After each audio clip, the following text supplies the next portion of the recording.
Life often confronts us with the undeniable reality that people come and go. We form bonds, build relationships, and anchor our emotions to these connections. But what happens when those ties break? How do you manage the emotional weight of someone no longer being a part of your life, or when you realize they never shared the same emotional depth you did? You might ask yourself, how do I stop caring? Or, can I detach emotionally without losing part of who I am? This is where Stoicism, particularly the wisdom of Marcus Aurelius, offers guidance.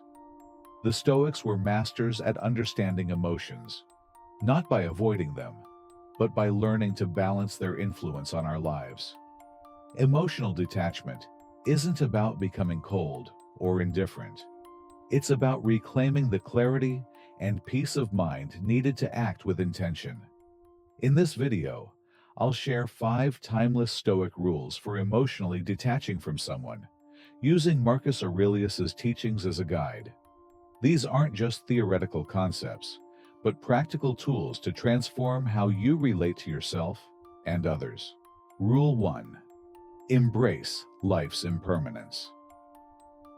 Marcus Aurelius reminds us, everything we hear is an opinion, not a fact. Everything we see is a perspective, not the truth. When it comes to emotional attachments, we often hold on to our perspective of someone, the narrative we create about their role in our lives. Yet the reality is that all relationships are transient. One moment you're close. The next, circumstances change. Whether through distance, death, or the gradual fading of intimacy, people inevitably leave. It may sound bleak, but this is the Stoics' first rule of detachment. Embrace impermanence. When you accept that no connection is permanent, you become more present in the moment. Imagine holding a handful of sand. The tighter your grip, the faster it slips away. This mirrors life's natural law. The more we try to possess someone, the faster they seem to fade. In my own experience, I had a decade-long friendship that eventually changed. Despite my resistance, the emotional distance grew, leaving me feeling chained to someone who no longer reciprocated. Only when I accepted that the friendship had run its course could I finally release the emotional weight. Marcus Aurelius would have advised the same. Accept that all things end, and you will suffer less when they do. Rule 2. Govern your emotions with rational thought. There's a common belief that emotions control us. We feel pain, sadness, or anger naturally when we're emotionally attached. However, emotions aren't reality. They're the result of our thoughts, beliefs, and interpretations. The Stoics, including Marcus Aurelius, believed firmly in this idea. Our emotions are shaped by our minds, not the external world. You have power over your mind, not outside events. Realize this, and you will find strength. Marcus Aurelius wrote, "Emotional detachment begins when we recognize that our thoughts govern our emotional state." A breakup, for example, might leave you replaying every detail, asking, "Why did this happen?" Or, "How could they move on so easily?" The Stoic approach is to focus on the facts. Ask yourself, what am I thinking? And how can I choose a perspective that lessens my suffering? For instance, if you send a heartfelt message and don't get a reply, your mind may spiral into overthinking. But the fact remains, they haven't responded. Everything beyond that is speculation. By examining the situation rationally, you free yourself from emotional storms rooted in assumptions.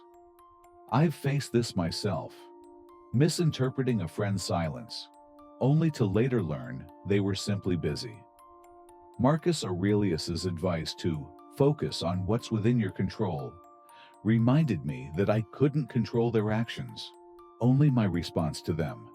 Rule 3. Practice negative visualization. At first, imagining the loss of something or someone you value might seem counterproductive.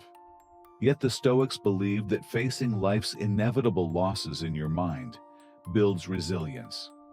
Marcus Aurelius taught, "Do not disturb yourself by imagining the whole of life's troubles at once.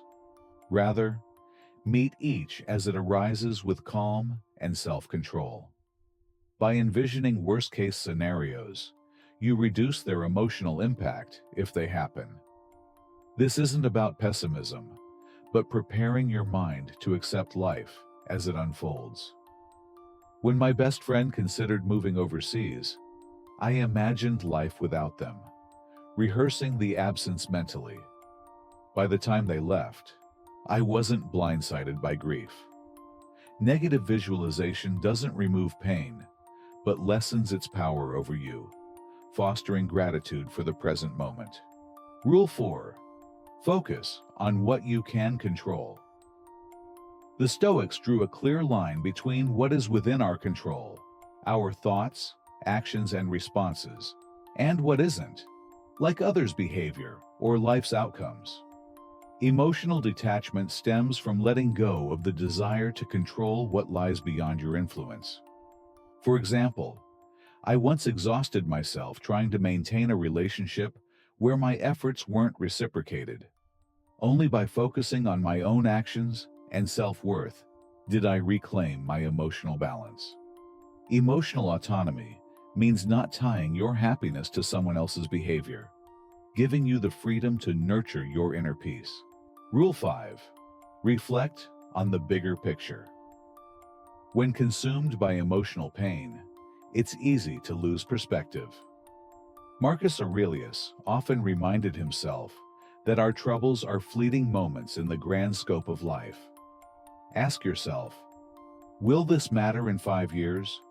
Or does this relationship define my entire existence?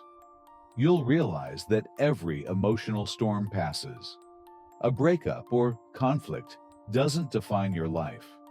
It's just one chapter in a much larger story. Reflecting on the bigger picture helps you release attachments that no longer serve you and embrace life's natural flow. Emotional detachment isn't about apathy, but about finding strength in acceptance. By embracing impermanence, governing your emotions rationally, and focusing on the bigger picture, you liberate yourself from the grip of temporary attachments. The Stoic path offers not just resilience, but peace, a freedom that comes from letting go.